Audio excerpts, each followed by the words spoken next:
Shri Harikrishna Heights येथे अत्यंत व्याजबी दरात 25 अमेनिटीज आणि प्रशस्त पार्किंग सह 2 आणि 3 BHK रेडी पोझिशन फ्लॅट्स उपलब्ध। बुकिंग साठी संपर्क पार्श्वनाथ प्रोजेक्ट 9090787833।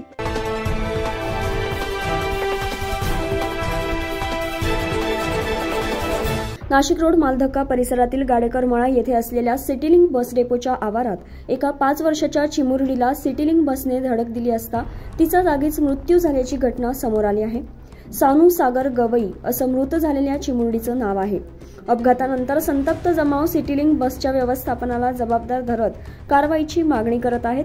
घटनास्थळावरून बस चालक फरार झालेला असून डंक अँड ड्राईव्हचा प्रकार असल्याचं मुलीच्या परिवाराचं म्हणणं आहे। सिटीलिंकचा चालक हा मद्य पिलेला होता, त्यामुळे तो फरार झाल्याचं म्हटलं जात आहे। सानू ही इयत्ता पहिलीत शिकत होती, तर आजोबांसोबत घरी जात असताना सिटीलिंक बस डेपोच्या आवारात ही घटना घडली आहे। अपघात होऊन 2 तासांपेक्षा अधिक कालावधी उलटून देखील अद्यापही या मुलीचा मृतदेह गाडीखाली असल्याचं म्हटलं जात आहे। चालकावर कठोर कारवाई होईपर्यंत मृतदेह ताब्यात घेतला जाणार नाही असं बोललं जात आहे। तर या सिटीलिंक बसचा चालक हा सफाई कर्मचारी असल्याचं समोर आलं आहे। तातडीने सदर सिटीलिंक चालकावर कारवाई करण्यात यावी अशी मागणी स्थानिकांनी केली आहे। 9 न्यूज महाराष्ट्रासाठी प्रतिनिधी जितेंद्र नरवाडे, नाशिक रोड।